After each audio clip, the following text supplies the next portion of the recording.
आगे बढ़े, मगर वो मेरी कम-इल्मी की मजबूरी है कि घूम फिर करके बात वहीं आ जाती है। और सदर और सेक्रेटरी साहब कुछ कहते भी नहीं है कि मौलाना साहब जो याद करके आए वही खाली सुना रहे हैं। कुछ हमारी मर्जी और मंशा के मुताबिक भी सुनाइए। मजबूरी है कि वो कुछ आर्डर भी नहीं दे रहे। मगर भाईजान, हमारी आवाज का एक आजमूदा फार्मूला है, ये 2-4 मिनट तक उसको तंग करती है। इसीलिए मैं इधर उधर की बातें कर रहा हूँ कि जब ये अभी गला गर्म हो जाएगा, सलवार पढ़िए मोहम्मद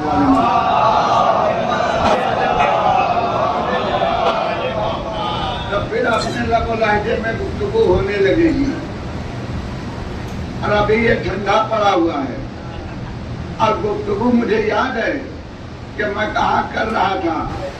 कल आप लोगों को मैंने समझाया और बात आगे की समझा के चला गया कि जब नबी के हाथों पर मौला अली आए तो सारे लोगों ने ये बात सुनी कि हजरत ने कहा कि तौरेत पढ़ूं, तो मैंने कहा नहीं, ये गलत है। अप्पा ने कहा था कि नहीं तौरेत पढ़ी, तौरेत दलील में मैंने वो आगे का जुमला बताया था ना, तौरेत पढ़ी, ज़बूर पढ़ी, इंजील पढ़ी, कुरान पढ़ा। तब तो पैगंबर ने कहा कि ज़बूर साहिब ज़बूर से बेहतर पढ़ी। सुनाया होगा तब ना, मगर जरा देखिएगा उसमें मैंने जिद्दत पैदा कर दी। कमाल की बात तो यह है कि जब नबी आए तो उन्होंने कोई चैलेंज नहीं किया कि तौरेत पढ़ूं, ज़बूर पढ़ूं, इंजील पढ़ूं, कुरान पढ़ूं। कभी आपने कारण पर गौर किया? कभी आपने असबाब को समझने की कोशिश की कि आखिर नबी आए तो उन्होंने कोई ऐसा चैलेंज नहीं किया? आया क्या नबी से बड़े थे क्या अली कि आप यही रोकदाब जमा रहे हैं? या नबी अल्लाह ये सुनाऊं, या नबी अल्लाह वो सुनाऊं, या नबी अल्लाह ऐसा पढ़ूं। आखिर कभी आपने गौर किया कि क्या ये नबी से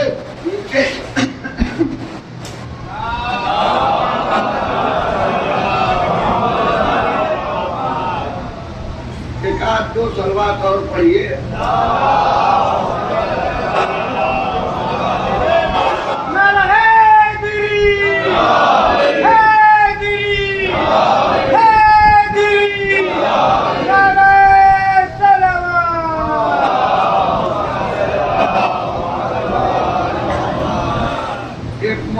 मौलवी साहब आ रहे हैं जो आपके इसी इलाके के हैं, मगर पढ़े लिखे हैं, तो इसलिए मैंने सलवात का इजाफा करवाया ताकि वो आ जाएं तो जो बात मैं कह रहा था उसकी ताईद और तस्दीक आ जाएं।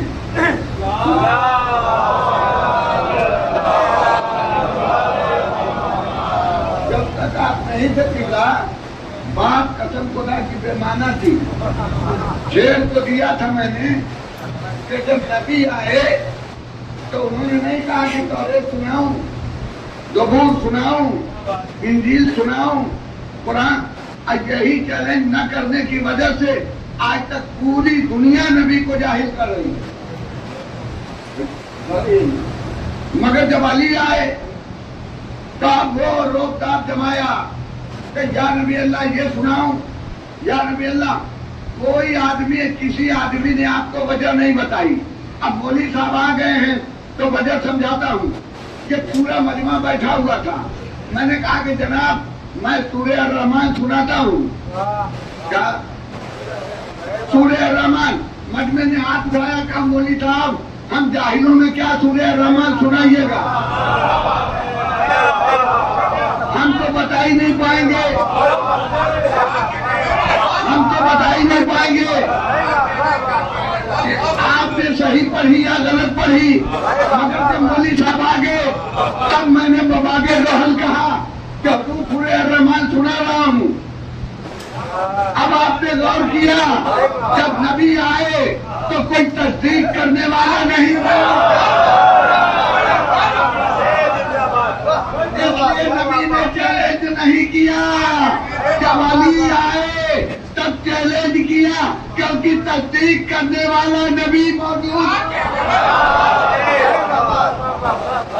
सलवात पढ़िए मोहम्मद वाले।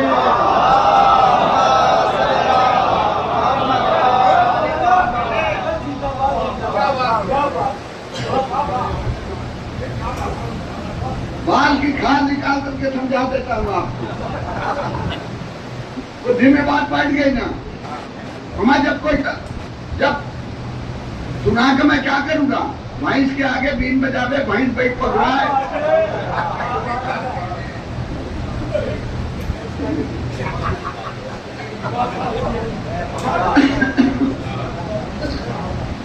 पैगंबर सुनाते तो किसको सुनाते?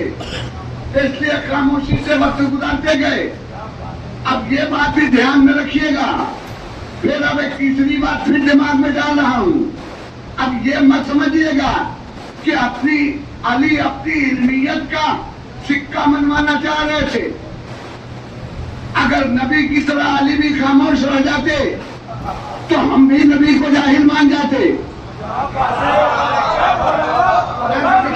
याद रखिएगा, अगर नबी की तरह अली भी खामोश रह जाते तो हम भी नबी को जाहिल मानते। नबी ने सुनाया ही इसलिए था, अली ने सुनाया ही इसलिए था कि जब तस्दीक कर देंगे तो हम कहेंगे अगर पढ़े लिखे न होते तो तस्दीक कैसे।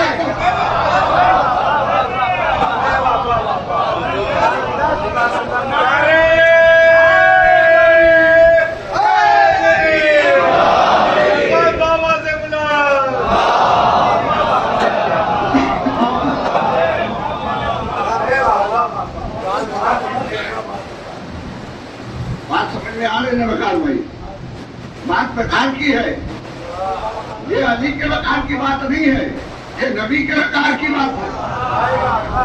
जो नबी अली ने सुनाया, अब फिर नबी अकरम ने तस्दीक कर दी, तो अब बात समझ में आया ये सुनाया था इसीलिए। अब तो आए दीजिए जहां जहां अपराध बैठे हैं। मैं तो ऐसी ऐसी कौड़ी ले आता हूं कि लोगों के बुद्धि में बात बैठ ही नहीं सकती।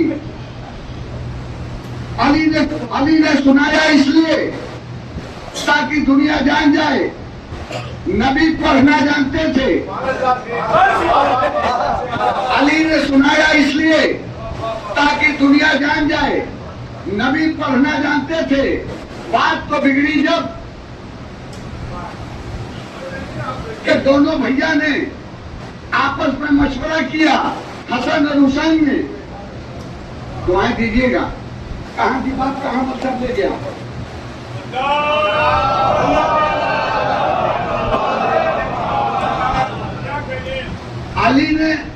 अली ने पढ़ा इसलिए था, सुनाया इसलिए था ताकि दुनिया जान जाए कि नबी पढ़ना जानते थे।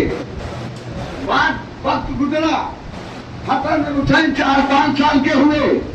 बड़े भैया ने छोटे भैया से कहा कि जानते हैं अब्बा ने काबे के अंदर नाना को कुरान क्यों सुनाया था। कहा कि हाँ जानता हूं। कहा बताओ। कहा इसलिए ताकि दुनिया जान जाए कि नाना पढ़ना जानते थे। तो कहा कि एक काम हम लोग भी करते हैं। कहा वो क्या। कहा तुम भी तख्ती पर लिखो। तुम्हें दीजिएगा। अब मैं भी तख्ती पर लिखता हूं। अब लिख करके लेकर के नाना को दिखाया जाए ताकि दुनिया जान जाए नाना लिखना भी जाए।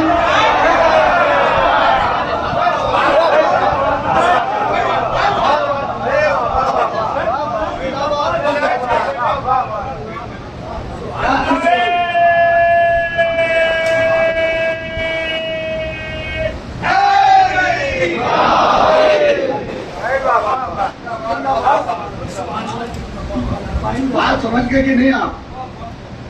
अगर मान लीजिए ABCD, भाई मुझे ABCD लिखना नहीं आता और आप लिख करके दिखाएं वो 27-28 हरूफ देश तक, तो मैं क्या जानूं भैया कि कहाँ इसमें कौन सी गलती है और कौन छोटा है और कौन बड़ा है और किसका दायरा कैसा होना चाहिए था। अब आपको बात समझ में आई। दुनिया ये समझी कि ये लोग आपस में लड़ाई कर रहे थे कि तुम्हारी तहरीर अच्छी है कि मेरी तहरीर। दुनिया ये समझ रही थी कि ये आपस में लड़ाई कर रहे थे कि तुम्हारी राइटिंग अच्छी है कि मेरी राइटिंग अच्छी है। ये पूरी दुनिया बेवकूफ थी। ये इमाम वक्त थे, दुनिया को बताना चाह रहे थे ए नादानो, सिर्फ मेरा नाना पढ़ना नहीं लिखना भी जानता था।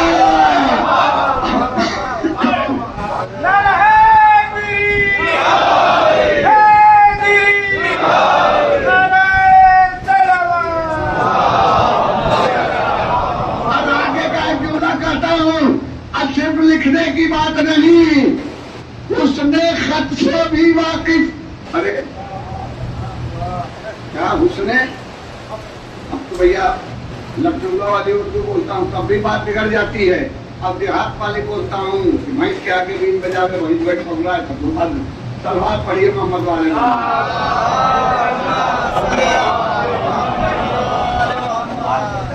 किताबत के एक उसूल हैं, किताबत के एक उसूल हैं कि अलिफ कितना बड़ा होगा, जीम के पेट के अंदर का दायरा कितना बड़ा होगा, तो नहीं कर रहा हूँ ना। तब ये परमाना हसनैन ने देखा करके नाना को बताना चाहा, क्या बताना चाहा, कहा कि नाना सिर्फ लिखना नहीं, अब दे दीजिए दुआएं दे दीजिए, मुझे भी और मेरी वालिदा और बाप को भी, कि अल्लाह उनके दर्जात को बुलंद फरमाए। अबे बेवकूफ, जब तुम्हारा नबी पढ़ना लिखना नहीं जानता था तो जब कलम कागज मांगा था तो दे दे।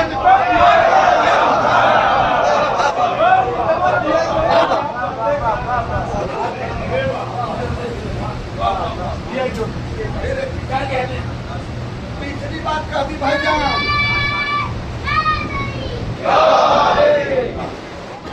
तीसरी बात फिर बीच में मैंने डाल दी कि अगर लिखना पढ़ना नहीं आता था तो जब पैगंबर ने मांगा था तो दे दिया होता कि भैया ये जाहिर अनपढ़ आदमी लेकर के क्या करेंगे, तुम्हारा न देना इस बात की दलील है कि तुम जानते थे कि वही लिख देंगे कि हम चाहते हैं।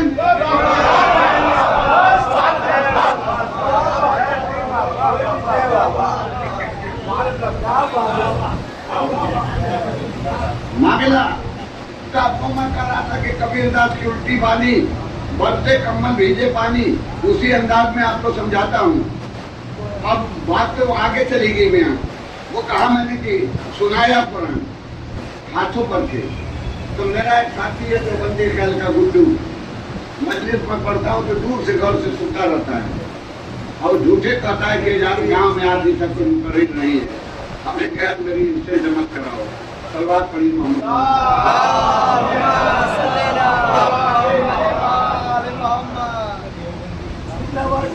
और किया आपने तो एक दिन मैं तकलीफ कर रहा था दिन को बिना बोल साहब, तो कहा कि यार रजियाबिन भाई जबरदस्त ख्याल का आदमी था है अभी, कहा कि रजियाबिन भाई मजलिस अच्छी पढ़ लेते हैं मगर कुछ बातें हमारे समझ में नहीं आती। कहने लगा कि कह रहे हैं कि जब 3 दिन के असली थे तो नबी के हाथों को बोलने लगे। अब वो भी बोलना नहीं, अब्बा अम्मा नहीं, तौरेत ज़बूर कुरान, ये कहा कि ये बात हमारी बुद्धि में नहीं बैठती। क्या ये बात हमारे बुद्धि में नहीं बैठती? तो हमने कहा कि अरे यार हाँ, हमने कहा कि दुश्मने अली की अल्लाह ताला बुद्धि मार देता है, बुद्धि मार देता है। उनकी बुद्धि में हजरत अली की बात तो बैठेगी नहीं। क्या अरे मेरा हाँ एकदम सच्ची कहानी बनाना बता के नहीं। मैंने कहा कि इसके बुद्धि में ये बात तो यकीन नहीं कर रहा कि वो करे कि भाई कैसे 3 दिन का लड़का है और वो इस तरीके सत्तर पढ़ रहा है जिसे मान लो हाफिज जी है। तब कहा कि ये बात हमको समझ में नहीं आई। मैंने जरा था उसको पलट दिया। क्या पलट दिया? मैंने कहा सुनो बाबू गुड्डू, ऐसा है ना कि तुम लोग मजलिस वजलिस में आते कम हो, बारीक बात समझ नहीं पाते। हमारी बिरादरी बारीक बात समझ जाती है। अब तुमको जरा हम खोल के समझाएंगे तब तुमको समझ में आएगा। कहा क्या? हमने कहा जब इज्तिमा हुआ था वहाँ बड़की फील्ड में, फुटबॉल वाले फील्ड जो है मैदान में, तो उसमें मौलाना साहब आए थे तो वो तकरीर कर रहे थे कि पैगंबर के हाथ पर जब पत्थर आया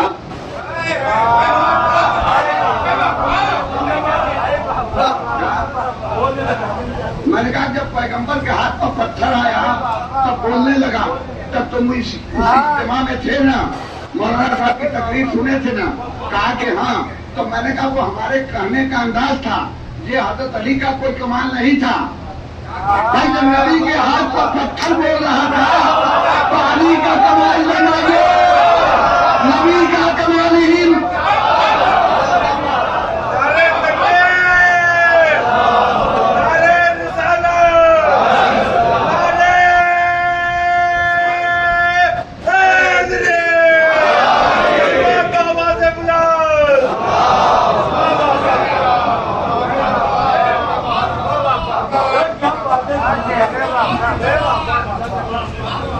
भैया अली का कमाल मत मानो, अली का कोई कमाल नहीं था भाई, वो तो नबी के हाथ का कमाल था। वो तो नबी के हाथ का के हाँ आप समझ में आया, ये नबी के हाथ का कमाल था। पत्थर बोल रहा था और ये नबी के हाथ का कमाल था कि अबू तालिब का बेटा अली बोल रहा था। अली का कोई कमाल का हाँ आप समझ में आ गया। मैंने कहा खता अगर इसकी माँ की न होती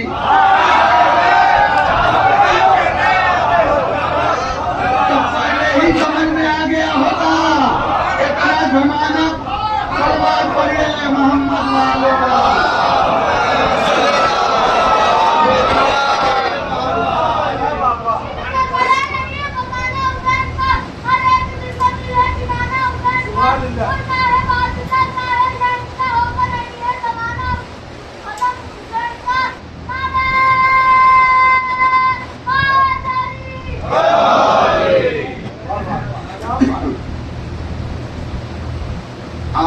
बेटा फंस गया, पत्थर वाला बेट फंस गया। वो उससे बड़ा बेवकूफ आदमी तो पत्थरवा लेके आया था। वो उतना बड़ा बेवकूफ आदमी था, अनपढ़ जाहिल गंवार बुद्धू कि जो पत्थर लेके आया था कहा कि ये पत्थर अगर आपके हाथ पर बोलने लगेगा तो हम आपको पैगंबर मान लेंगे। देखिएगा क्या अल्लाह ने मुझे भी बुद्धि दी है। वो कितना मनबुद्धि आदमी था कि जो पत्थरवा लेके आया और कहा कि पैगंबर अगर आपके हाथ पर पत्थरवा बोलने लगेगा तो हम आपको पैगंबर मान लेंगे। अगर वो रास्ते में हमसे मिल गया होता तो हम उसको रोक देते, कहते कि अगर बेवकूफ तुम किसी भी मजहब मिल्लत के मानने वाले हो, इससे हमारा लेना देना नहीं है। दुनिया की हर शय तस्बीह करती है। कुरान कह रहा है कि यूसुफ पे हो लिल्लाहे माफिल समावाते व माफिल अर्द। यूसुफ पे हो लिल्लाहे मन फिल समावाते व मन फिल अर्द। मुल्का बैठे हैं। माँ और मन में फर्क ये है कि मन जानदार चीज के लिए बोला जाता है और माँ गैर जानदार यानी पत्थर पत्थर लकड़ी पेड़ पौधा समझ रहे ना, और जानदार भेड़ बकरी इंसान वगैरह। माँ और मन का फर्क कुरान ने दोनों लफ्ज इस्तेमाल करके ये बताना चाहा। कायनात में जितनी चीजें मैंने पैदा की हैं वो सब तस्बीह कर रही हैं। तो जो पत्थरवा लेके आया कि ये आपके हाथ पर बोलने लगेगा तो मैं आपको पैगंबर मान लूंगा, तो मैं उसको रोक देता। अबे बेवकूफ, ये चोली तो बोल ही रहा है। पत्थर तो कुरान कर रहा है कि बोल ही रहा है, तो कहा गया सुनाई तो नहीं दे रहा है। मैंने कहा सुनाई नहीं दे रहा तो जहां जा रहे हो लेके जाओ। वो पैगंबर के पास पहुंचा, वही बात दोहरा दिल से कहा कि ये पत्थर अगर आपके हाथों पर बोलने लगेगा तो हम इसको आपको तो कौन पैगंबर ने पत्थरवा से कहा कि बोलो। नोट कीजिए, नोट कीजिए, पैगंबर ने पत्थर से कहा नहीं कि बोलो। एक्चुअली पत्थर तो बोल ही रहा था, सिर्फ स्पीकर को ऑन कर दिया।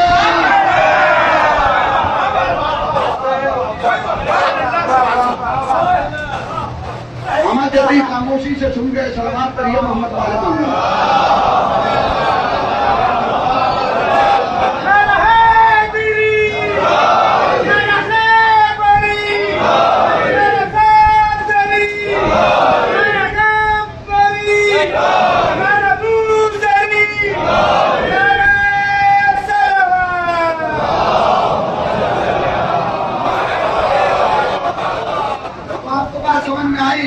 मामला क्या था? वो तो बोल ही रहा था। स्पीकर जो है वो आन आपका मामला था। पैगंबर ने अंगुष्ठे रसालत से स्पीकर ऑन कर दिया। अब जरा आवाज बढ़ गई। भाई आवाज पढ़िए मोहम्मद वाल।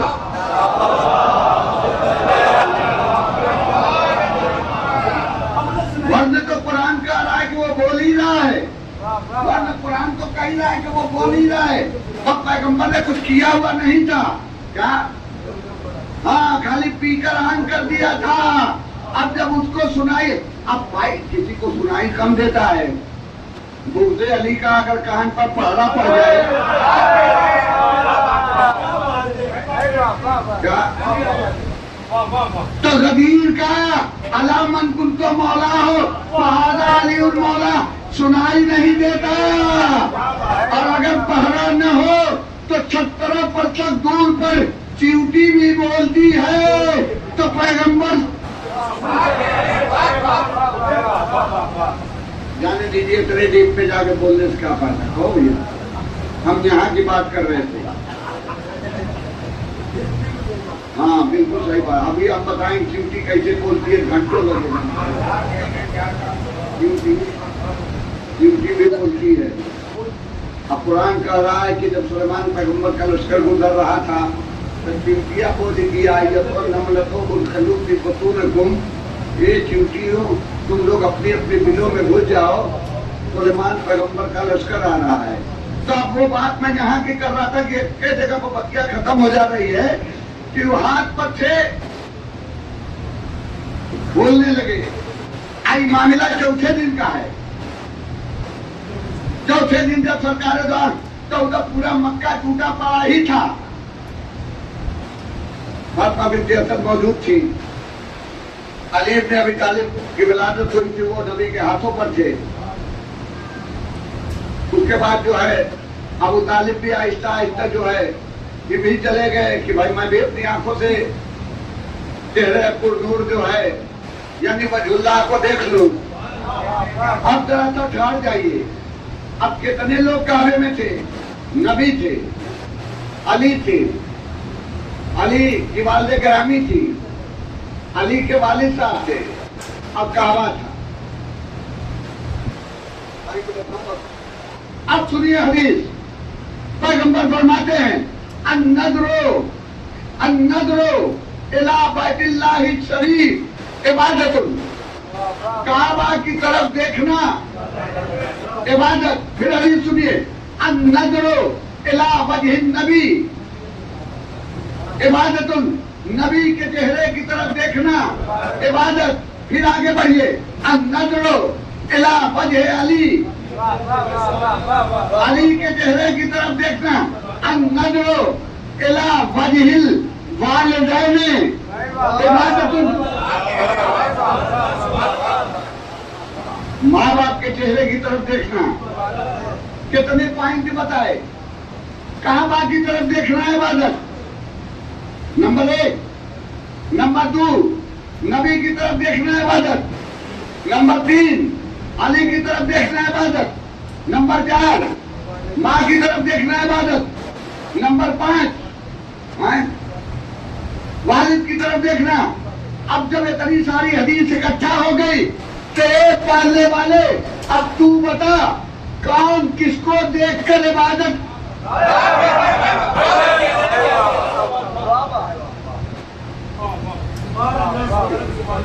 5 पॉइंट मौजूद है, 5 पॉइंट मौजूद है काबे के अंदर। एक पालने वाले, अब तू ही बता कि कौन किसको देख के इबादत कर रहा था? वालिद मोहतरम ने शरह की, कहा कि बेटा नबी अली को देख रहे थे, एक अहली इबादत। नबी अली को देख रहे थे, एक अहली इबादत। अली नबी को देख रहे थे, एक अहली इबादत। कहा फातिमा बिन्त असद और अबू तालिब दोनों को देख रहे थे। सलावत पढ़िए मोहम्मद वाले।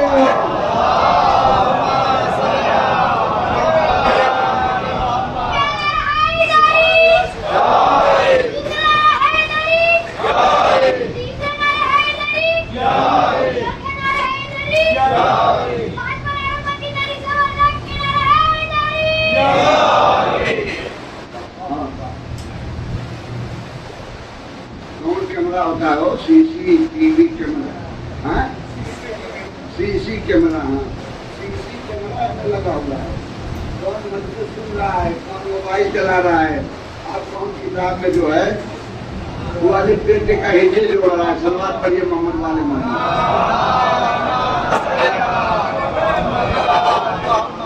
ये हम झूठे नहीं कह रहे हैं।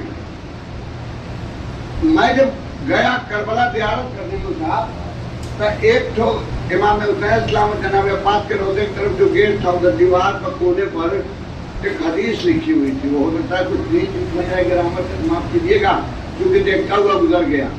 लिखा था कि नस्तरीन हो आमाल का व इखलाक लो। अरे तो करबला में सोए हुए हैं इमाम हुसैन इस्लाम, कह रहे हैं कि हम देख रहे हैं।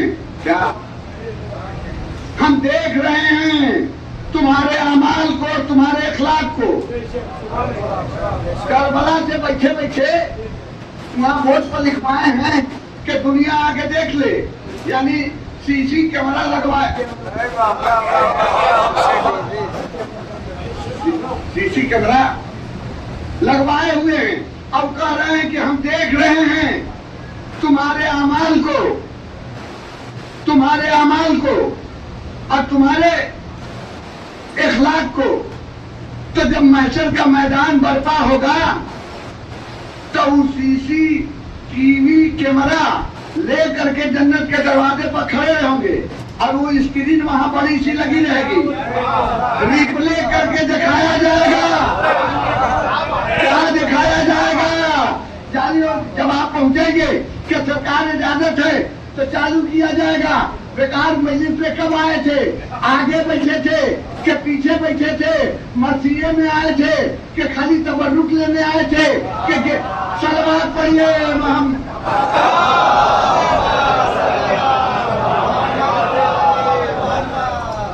ऐसे ही थोड़ी ना भेड़े की तरह हाथ दिया जाएगा चलो चलो चलो चलो चलो। वहाँ सीसीटीवी कैमरा बार बार रिप्ले करके देखा जाएगा।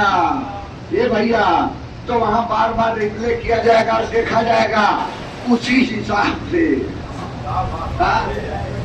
उसी हिसाब से कहा खाली तबर्रुक लेने आते थे तो कहा कि एक कोने में बैठा तो दाल रोटी खाते रहेंगे। सलवात पढ़िए मोहम्मद वाले।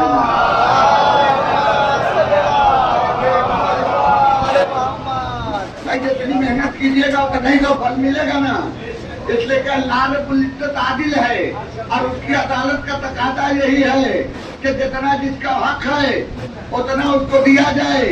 और यहाँ तो तबर्रुक बांट रहे थे, मतलब आज इधर उधर की बात नहीं करता, मैं वही नहीं हूँ। तबर्रुकवा कहीं हम बांट रहे थे तो अनवर भाई देखे नहीं, एक आदमी अपने आदमी को 2 बोतल दे दिया। हम झगड़ा नहीं लगा रहे हैं परिणाम में, झगड़ा नहीं लगा रहे हैं। हमने अंदाज़े बयान को तरफ देखिए, जब वो दूध लेके अगवा बढ़ा तो हमने पूछा कि अम्मा यार हम तो मौलवी हैं, हमको दूध मिल गया। तुमको कैसे दूध मिला?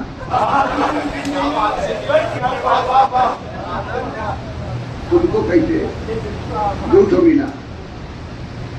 दूध कहा कि जो बांट रहा था ना, जो बांट रहा था रिश्ते में हम उसके दादा लगते हैं। बर्बाद पढ़िए मोहम्मद वाले।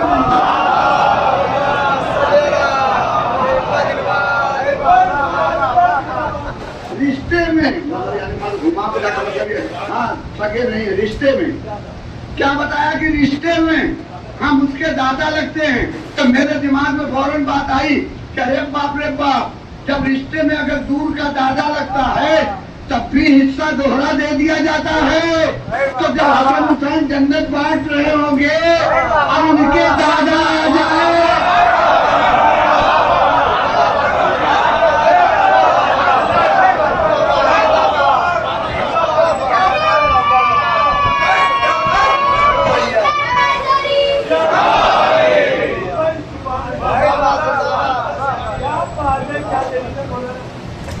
मामला ये भी कोई मामूली आदमी नहीं, सैयदुल बतहा है। ये भी कोई लोकल आदमी नहीं, सैयदुल बतहा है। अल्लाह के नूर को अपनी आगोश में पाला है। औरतों ने कहा कि ये दादा 2 प्लेट आप ले लीजिए। प्लेटिन आप लोग बोलते हैं, हाँ? अरे उर्दू में कसर का लीजिए, कसरे में मिलेंगे। कहा कि ये दादा आप हमारे दादा हैं, आपके एहतराम में हम 2 कसर वो आपको दे रहे हैं। जब वो जनाबे अबू तालिब आकर के खड़े हो जाएंगे, ए मेरे बेटो, मैं 2 कसर पर बहलने वाला नहीं हूँ। तो कहा कि दादा कैसे राजी होंगे? कहा दुनिया में जितने लोग मेरे ईमान के कायल थे,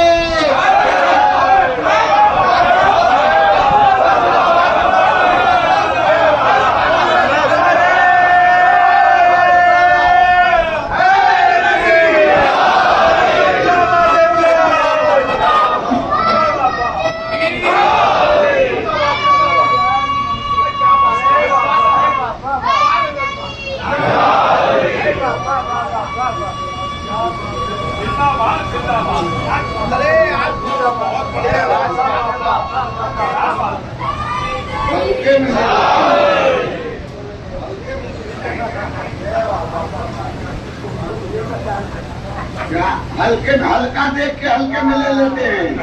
अरे भाई, जब यूरेनियम का शुद्धिकरण किया जाता है तो जब एकदम वो एटम बन जाता है, बारीक से बारीक, बारीक से बारीक, बारीक से बारीक करते करते जब वो एटम की रूप में आ जाता है, तब एटम बम बनाया जाता है। मौलवी रगड़ रगड़ करके जब हमारे अब्बा की तरफ पतला हो जाता है, तब चांद चाहे तवारी।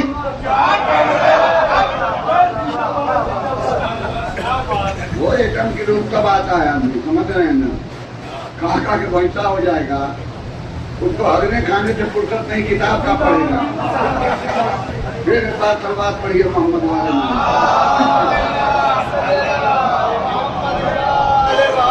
तो मैं ये अर्ज कर रहा था कि वो काबे, ये भैया काबा काबा काबा, ये अल्लाह का घर है, ये अल्लाह का घर है। किसका घर है? अल्लाह का घर है।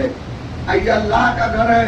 अब तक हम 2-3 दिन से बता रहे हैं कि जनाब फातिमा बिन्त असद उसमें गई और मौलाए कायनात की विलादत बा शहादत उसमें हो गई।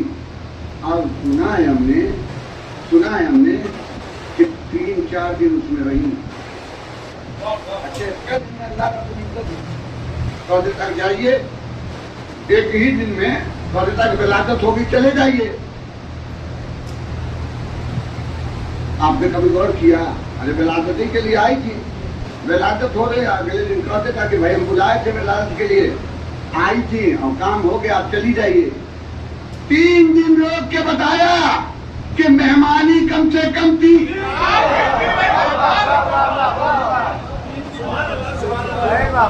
अब अगर आप संभाल सकते हैं तो संभाल लीजिए, संभाल सकते हैं तो संभाल लीजिए, संभाल सकते हैं तो संभाल लीजिए।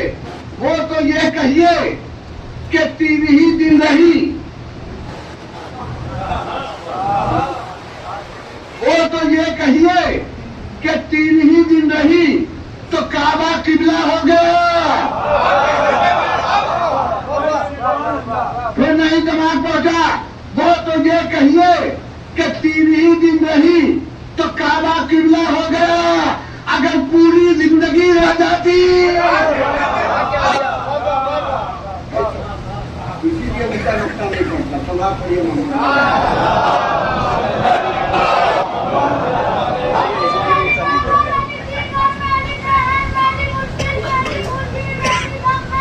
भेड़िया बकरिया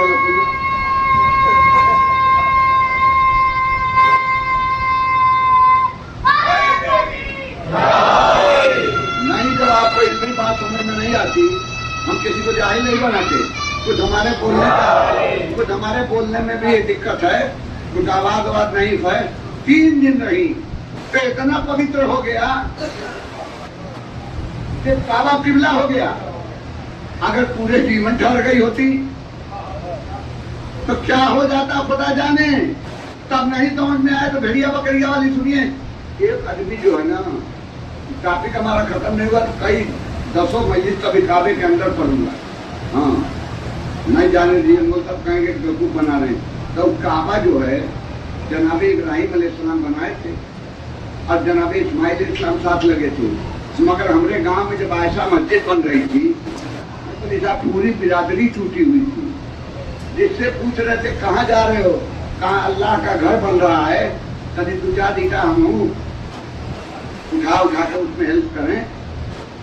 रात को सोए तो हम कहे कि यार जब गांव में हमने आयशा मस्जिद बन रही है, पूरी बिरादरी टूटी हुई है, तो काबा जब बन रहा होगा, बुद्धि में बात आई आपके, जब काबा बनता रहा होगा तब वो पूरी बिरादरी टूटी रही होगी। मगर कुरान कह रहा है नहीं भाई, यही ये कहते पूरी बात सुना कीजिए, पूरी बिरादरी और गैर बिरादरी सब टूटे थे। कहा कि हम गाड़ा बनाएंगे, वो कहा कि हम ही करेंगे, वो कहा हम गिट्टी मिलाएंगे, वो कहा हम बुनियाद खोदेंगे, वो कहा हम फलाना करेंगे, हम पलस्तर करेंगे, हम धमाका करेंगे। मगर अल्लाह रब्बुल इज्जत ने कुरान में जो कहा है, इन्ना मिन शिय्यतिही इब्राहीम, क्या कहा है? हम तर्जुमा जल्दी से कर दे, चला जाएंगे तफसीर से सुनाएंगे, मुझसे पैसे देर लगेगी। इब्राहिम शिया थे, क्या थे? इब्राहिम तो उनके बेटे इस्माइल, इब्राहिम शिया थे तो उनके बेटे इस्माइल शिया थे। समझ में आ गया, बस बाप शिया तो हाँ, तो कहा कि इब्राहिम शिया थे उनके बेटे। तो जब काबा बनाया जा रहा था पूरी बिरादरी टूटी। जब पूरी बिरादरी आ गई, भीड़ भाड़ लग गया। जनाब इब्राहिम ने पूछा कैसे आए हैं? कहा कि अल्लाह ताला का घर बन रहा है, हम लोग भी सवाब में शरीक होना चाहते हैं। तो जनाब इब्राहिम ने हाथों को उठाया, एक पालने वाले पूरी बिरादरी आई है, सहयोग करना चाह रही है। अल्लाह की तरफ से जवाब आया, इब्राहिम इनसे कह दो इनमें कोई शिया नहीं है।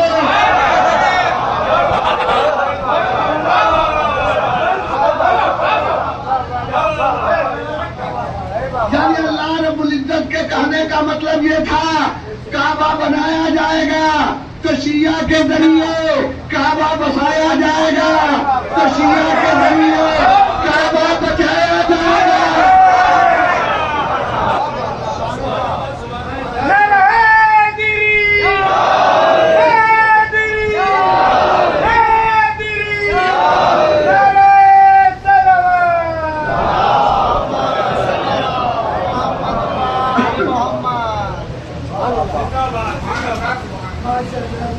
काबा बनाने वाला शिया,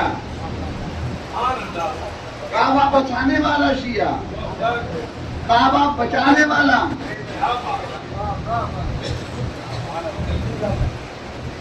दुनिया क्या जाने, तो काबा काबा है,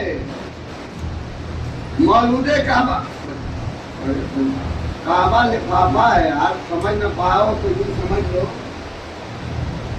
समझ न पाओ तो यूं समझ लो,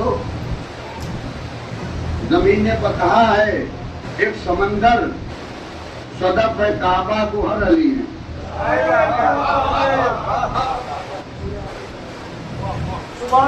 समझ न पाओ तो यूं समझ लो, जमीने बताया है एक समंदर सदफ है, काबा गुहर अली है।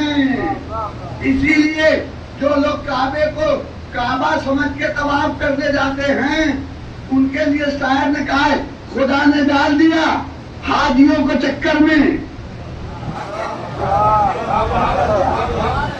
खुदा ने डाल दिया हाजियों को चक्कर में, है रुकने खास सजा खाना है अली का तवाफ।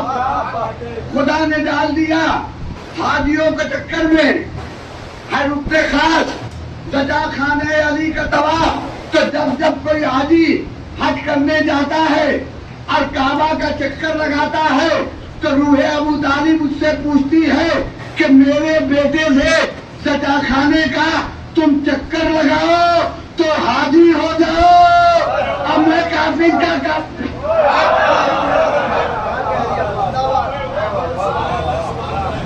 सलवात पढ़िए मोहम्मद वाले।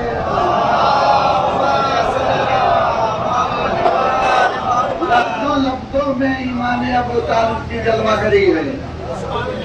हम जहाँ चाहेंगे वहीं घुमा लेंगे, बहुत घुमा लेना। और 1 घंटा हो गया भाई, सलवात पढ़ी मोहम्मद।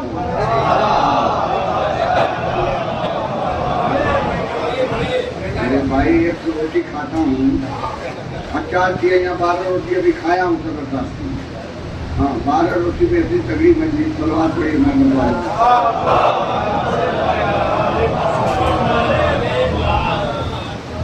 1 घंटा हो गया।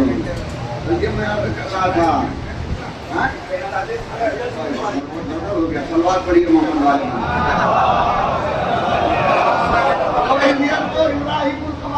वाले इस्माइल और अपना तकब्बल मिन्ना इन्नका अंतस समीउल अलीम।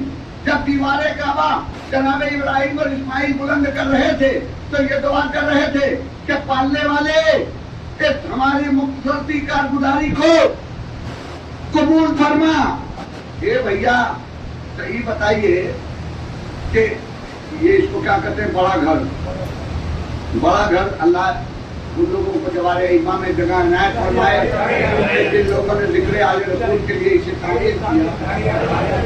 तामीर किया।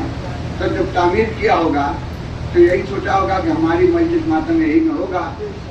अब ये उनकी फराग दिली की बात थी कि फिर उन्होंने कहा कि अब पूरी बिरादरी भी कर सकती है। कहो भाई, मगर अगर बिरादरी ही कहे कि ना हम आपको नहीं करने देंगे, जिन्होंने बनाया है और जिनका है ये लीजिए, कहा जाए कि हम आपको बताइए कितने दुख की बात है। दुख होगा ना कि भाई बनाया हमने, आबाद किया हमने, पैसा रुपया हमने खर्चा किया, मेहनतें हमने बर्दाश्त की, तकलीफें हमने हमारी, अब हम ही को लोग मजलिस नहीं करने दे रहे। बाबू समझ में आ रही है ना। तो जब जनाब इब्राहिम ने काबा बनाया तो अल्लाह रब्बुल इज्जत को किसी के बेटे को पैदा करना था तो उन्हीं के बेटे को पैदा कर देता।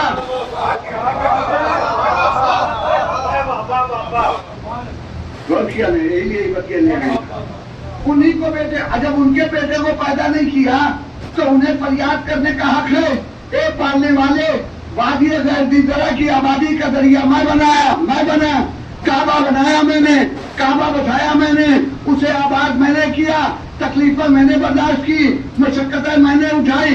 अगर तुझे अबू तालिब के लाल को पैदा ही करना था तो मेरे बेटे को पैदा कर देता। हमने भी डिसाइड, आज का जज होता तो फैसला सुना देता, सुप्रीम कोर्ट से ही फैसला आ जाता कि बात इसकी सही है। मगर अल्लाह कबूल हाकिमीन है। उसने कहा जो मैं जानता हूँ वो तुम नहीं जानते। कहा क्या मामला है? कहा कि पूछा कि ये बताइए कि आम आदमी जब घर बना, जितना ज्यादा खाना बनवाया, ये भैया इस सुनहरे रंग का खंबा है, सुनहरे रंग का खंबा है और मतलब सुरमई कलर की दीवार है, अलम से मुज़य्यन किया है, जरी से इधर रौनक बख्शी है, तरह तरह के जो है ये झाड़ो फानूस लगाए हैं। हाँ, झाड़ो फानूस तरह तरह के लगाए हैं, रंग बिरंग की पत्तियां जल रही हैं। इंसान की फितरत ये है कि जब घर बनाता है तो एक कलर से पेंटिंग नहीं कराता, तरह तरह का फूल, तरह तरह का गुलदस्ता, किस्म किस्म की लाइटिंग, हरी, पीली, लाल, ब्लू। तो अल्लाह रब्बुल इज्जत ने जनाब इब्राहिम से कहा कि आप पहले ये बताएं कि जब कोई इंसान घर बनाता है तो एक कलर से उसको कलर करवाता है। तो जनाब इब्राहिम ने कहा कि नहीं भाई, जब मकान बनवाएगा, उसका अच्छा मकान बनवाएगा तो तरह तरह के कलर लगाएगा, किस्म किस्म की पत्तियां लगाएगा, तरह तरह के झाड़ फानूस लगाएगा, किस्म किस्म के जो रंग रूप से उसे सजाया और संवारेगा। तो कहा कि अब बस जवाब आ गया इब्राहिम तुम्हारा, अगर मैं तुम्हारे बेटे को पैदा कर देता तो सिर्फ जो है खुल्लत के गुलिस्तान का तन्हा एक फूल था। तुम्हारा बेटा खुल्लत के गुलिस्तान का तन्हा एक फूल था और एक फूल से घर नहीं सजाया जाता, एक फूल से घर नहीं सजाया जाता। तरह तरह के फूल, किस्म किस्म की कलियां, रंग रूप की लाइटें, उससे घर सजाया जाता है। अगर तेरे बेटे को पैदा कर देता तो ये घर मुझसे शिकायत करता, इसलिए मैंने अबू तालिब के बेटे को पैदा किया। उसमें आदम का इल्म भी है, नूह का तकवा भी है, मूसा के सलावत पढ़िए मोहम्मद।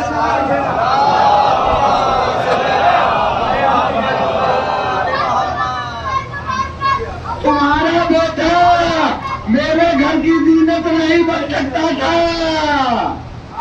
सलवात पढ़िए मोहम्मद वाले।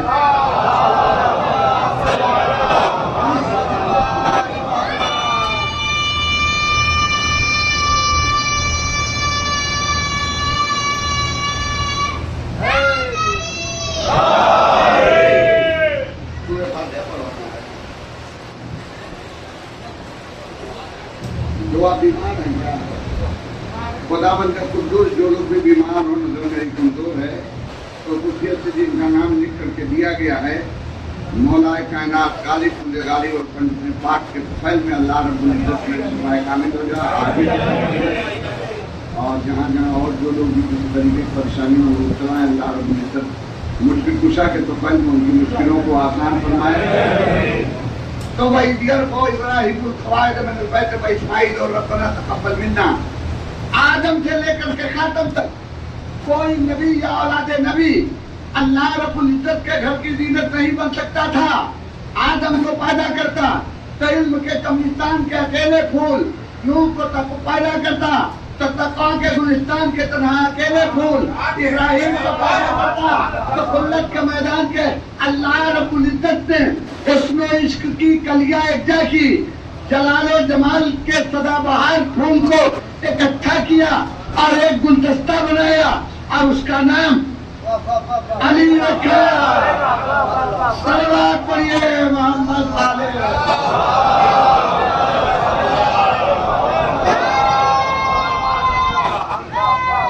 अली एक फूल का नाम नहीं है, अली एक गुलदस्ते का नाम है। इसलिए अल्लाह रब्बुल इज्जत ने उसे अपने घर में पैदा किया ताकि खुद तामीर खलील को शिकवे का मौका न मिले।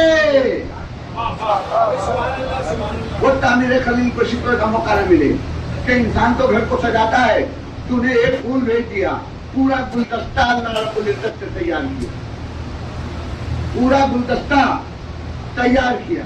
कहा आदम का इल्म इनमें नजर आएगा, नूह का तकवा इनमें नजर आएगा, इब्राहिम की खुल्लत इनमें नजर आएगी, मूसा की हैबत इसमें नजर आएगी, जकरिया का दूध इनमें नजर आएगा, अय्यूब का सब्र इसमें नजर। सलवात पढ़िए मोहम्मद वाले मोहम्मद।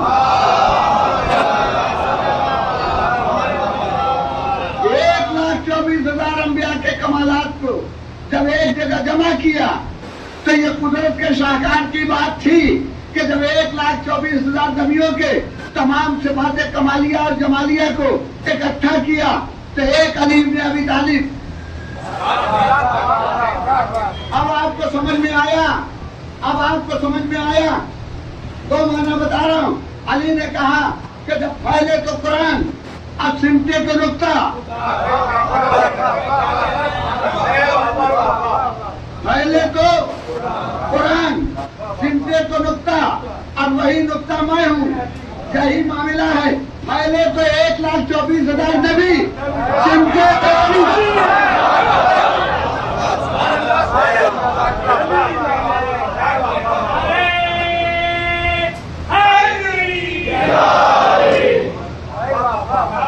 जब इतनी ऊंची चीज का नाम अली है, जब इतनी ऊंची चीज का नाम अली है, अब गलत मैं मुझसे कह रहा हूँ भाई रवादारी के साथ, जब इतनी ऊंची चीज का नाम अली है और अगर अब कोई कहे कि हमको समझ में नहीं आता तो ये अली के कमाल की कमी नहीं है। अली ने तो कही दी है बला यरका कि तुम्हारे वहमो गुमान का परिंदा भी वहां तक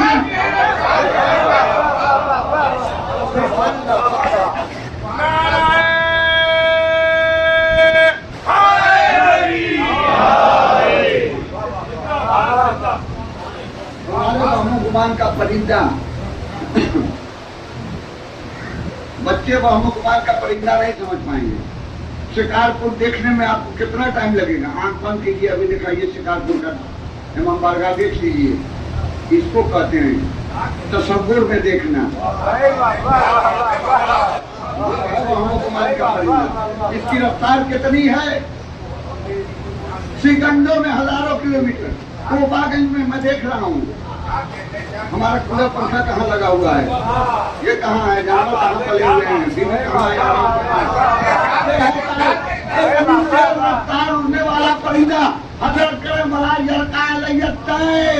कहा तुम्हारे तसव्वुर का परिंदा भी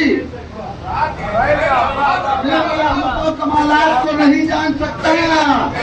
ये तो ये समझ लीजिए कि अल्लाह रब्बुल इज्जत का फजलो करम है कि नबी के जरिए कुछ बातें अली के मुतालिक बतला दी।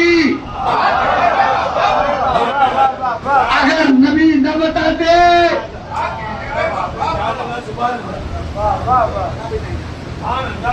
तो बता दिया कि ये नबीउल्लाह है, ये वलीउल्लाह है, ये ऐनुल्लाह है। क्या है? ऐनुल्लाह है, ये ऐनुल्लाह है। कमाल की बात है यार, बेवकूफ आप लोग बनाते हैं। हमको पढ़ाया गया तंजीम की किताबों में कि अल्लाह आंख नहीं रखता। तंजीम की किताब में मौलवी साहब इसे पढ़ाते होंगे अल्लाह आंख नहीं रखता, अल्लाह कान नहीं रखता, अल्लाह जबान नहीं रखता, अल्लाह चेहरा नहीं रखता, अल्लाह हाथ नहीं रखता। क्या? अल्लाह हाथ नहीं रखता। तो फिर कमाल की बात है। तो आप बताइए, अगर अल्लाह रब्बुल इज्जत ये सारी चीजें रखता नहीं, बहुत बहुत बड़ी बात, वो अकीदा बीच में आ रहा है, तो अदब से बोल रहा हूँ, तस्दीक कीजिएगा। अल्लाह ने अपने सिफात का मजहर इन्हें बनाया। मेरी बात जरा गौर से सुन लीजिएगा। बिल्कुल, अगर अल्लाह रब्बुल इज्जत इन हस्तियों को अपनी सिफात का मजहर न बनाता तो अल्लाह रब्बुल इज्जत की कोई सिफत हम लोगों को समझ ही नहीं आता।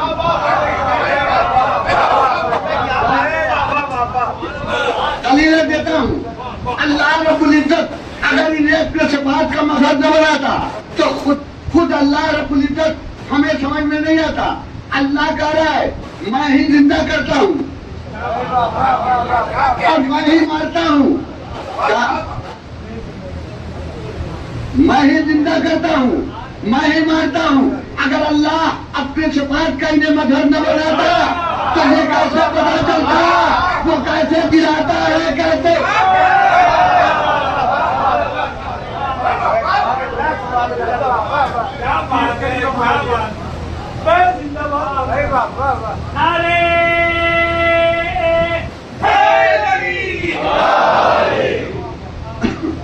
एक मजलिस तो यही में है, खाली एक मजलिस तो उसी मौजूद पर है कि अल्लाह रब्बुल इज्जत ने अपने सिफात का मजहर इसलिए बनाया। अल्लाह कादिर है। क्या है? कादिर का मतलब जिंदगी भर आपको समझ में नहीं आएगा, कितनों भी पढ़ लीजिए। अल्लाह कादिर का मतलब कैसे समझ में आएगा यार? वो तो अल्लाह ने हज़रत अली को अपना सिफात का मजहर बना दिया। जब सिफात का मजहर बना दिया तो डूबे हुए सूरज को पलटा के बताया तब तो अल्लाह की कुदरत समझ में आई। अगर ये अल्लाह के सिफात के मजहर न होते तो अल्लाह की कुदरत हर सिफात को मैं अलग अलग बयान कर दूंगा तो एक असरा हो जाएगा। वो कदीम है, वो हादिस है, वो हई है, वो कय्यूम है, वो आदिल है। अल्लाह आदिल है। अल्लाह देखा है का तबर पढ़ते हुए अल्लाह को कि अल्लाह आदिल है। कैसे पता चलता है कि अल्लाह आदिल है? अरे उसने अपने सिफात का मजहर बना दिया अली इब्न अबी तालिब को। क्या ऐसा आदिल है कि अगर तलवार भी चलाता है तो बराबर?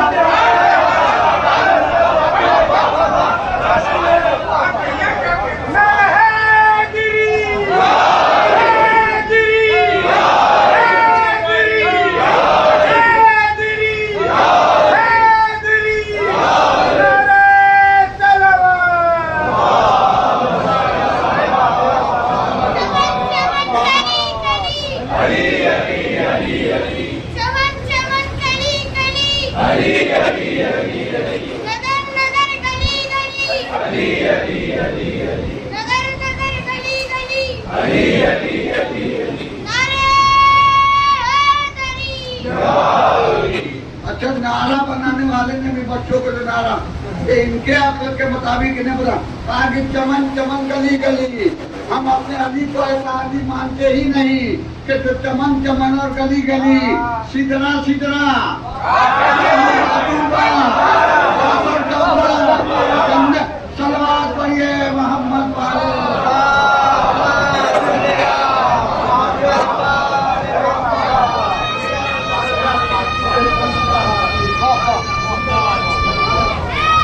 यार का है भैया ना हंसवे लगी हंसवेल कहा कि मैं परदियों के उस अदील मनारे पर फाइल हूँ कि तुम्हारे वहमो गुमान का परिंदा वहां तक पर नहीं मार सकता। और ये पूरा घराना एक नहीं, ये पूरा घराना एक के बाद एक, एक के बाद एक ही नूर के दो टुकड़े थे। अब जब जिस एतबार से देखा जाता था हर एक पैसा ही दिखाई देता था। क्या?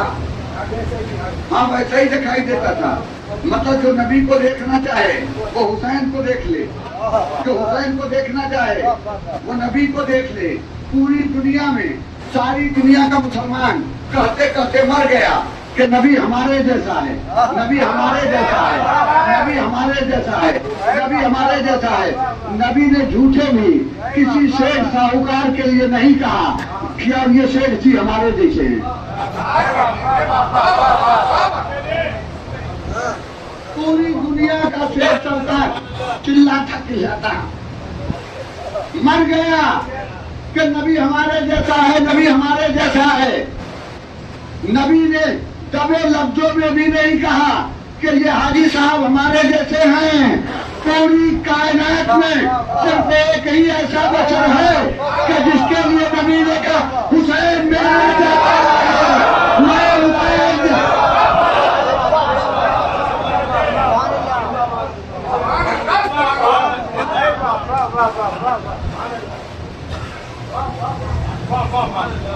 पूरी दुनिया में फातिमा कलाम हुसैन मिंदी की शरह करके मैंने हुसैन मेरे जैसा है और मैं हुसैन जैसा हूँ। और इसकी दलील भी यही है, जैसा का तर्जुमा मोदी साहब काबिल आदमी है, टांग लेंगे मगर हम टांगने वाले आदमी नहीं हैं। इसीलिए इमाम हुसैन इस्लामी हदीस से कहा था मेरे जैसा।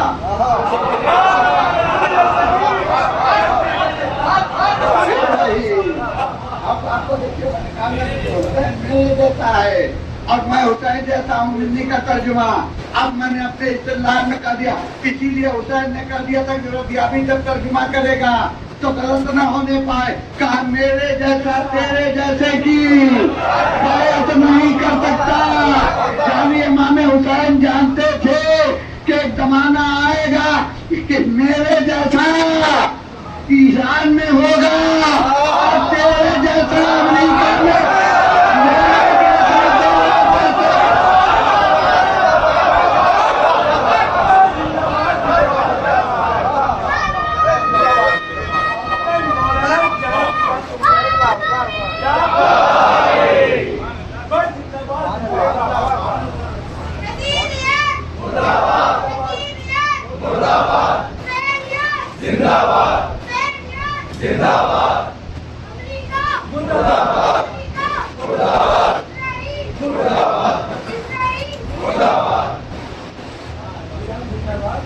यही अमेरिका में कहा गया कि सस्ता रोए बार बार। सलवार पढ़िए मोहम्मद वाला।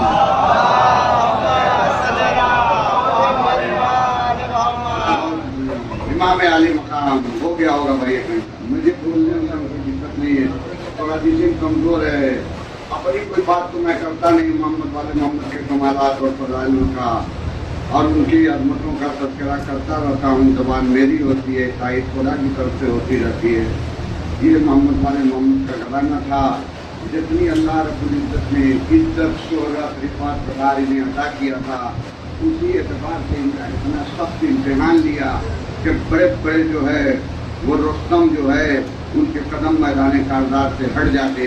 ये इमाम आले मकाम के सब्र और इस्तिक़लाल की बात थी कि करबला के मैदान में जो है वो लाशें तो ज़मीन करबला पर बिखरी हुई थी, मगर हुसैन के इस्तिक़लाल में किसी तरीके के हुसैन के इज़्मेहला, हुसैन के कदमों में इज़्मेहलाल आने न पाया। सारे अपराध मारे गए, बराबर के भाई का शाना काटा गया। करिए जवान अली पर कलेजे पर पर्ची का खुद इमाम आली मकाम दस्ते करबला में 3 दिन का भूखा था। किसके मसाइब पढ़ूं, कैसे पढ़ूं, मुझे मसाइब पढ़ना आता नहीं है। हमारे दादा तो सिर्फ हुसैन कह देते थे तो इतना रोते थे सिर्फ हुसैन कर देने पर कि चीखे मार करके रोने लगते थे, लफ्ज़ हुसैन सुन करके। अब बताइए मैं उस घराने का पर्दे पढ़ी हूँ, मैं कैसे हुसैन का मसाइल पढ़ूं कि फातिमा का लाल जख्मों से चूर था, हर तरफ वो का आलम था, एक सन्नाटा था, कोई न नासिर था न कोई मददगार था। तो फिजा में एक आवाज गूंज रही थी, हल मिन नासिरिन यंसुरना व हल मिन मुगीसिन युगीसुना। इमाम आले मकाम की आवाज़ इस्तिग़ासा न जाने हमारे मुंह से कह देना आसान है, उतना शिकस्ता दिल इंसान जब इस आवाज को अपनी जबान से निकाल रहा होगा तो जमीन करबला थर्रा रही होती, आसमान लरज रहा था, फिजाओं में सन्नाटा छाए हुए था, फरिश्ते हमतनगोश ठहरे हुए थे, जिन्हों कतारें बांध करके जिन खड़े हुए थे। हुसैन की आवाज पर सबने लब्बैक कहा, मगर इमाम आले मकाम ने किसी की नुसरत को कबूल नहीं किया और अपनी कुर्बानी देने के लिए सरजमीन करबला पर आमादा और तैयार थे। इमाम आले मकाम के जिस्म पर कितने तीर लग गए थे कि नींद करते क्यों नींद तो है दस्त चले पार पार पर ज़ैनब निकल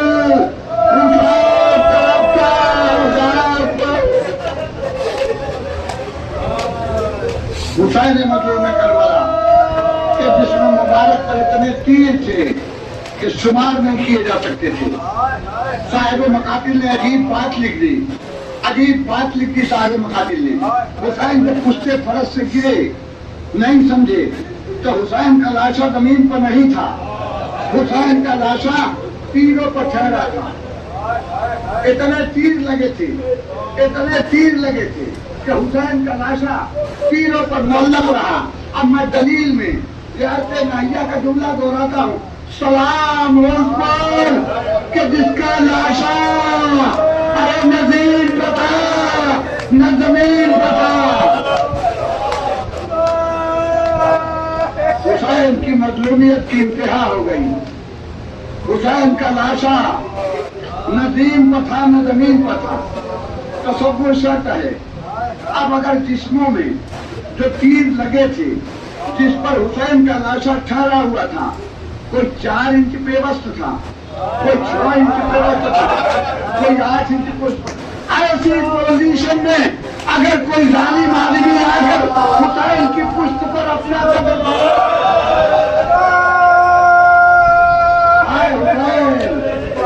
अपने जिस्म का बाहर डाल दे।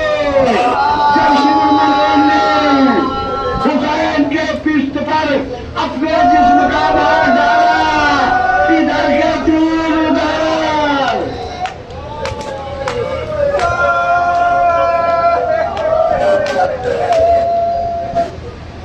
सीने को चीरते हुए पुष्ट की तरफ से तीर निकल गए। वो तीर जो सज्जे से माने थे, हुसैन की जमीन करबला से नहीं मिल रही थी।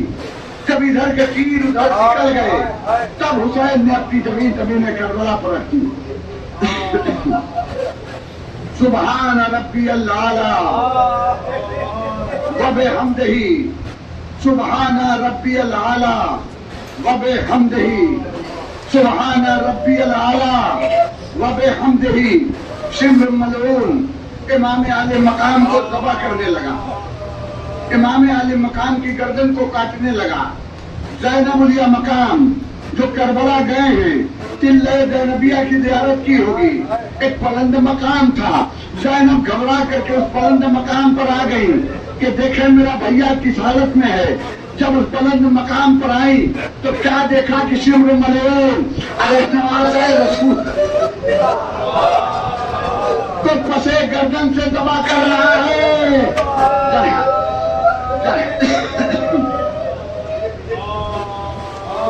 जनाब ज़ैनब ने आवाज दी, ए उमरे साहब, अरे तू खड़ा देख रहा है और मेरा माजाया दबा किया जा रहा है। अरे उस मलऊन ने जनाब ज़ैनब की बातों पर कोई ध्यान नहीं दिया, मगर हुसैन की कान में ज़ैनब की आवाज का पहुंचना था। हुसैन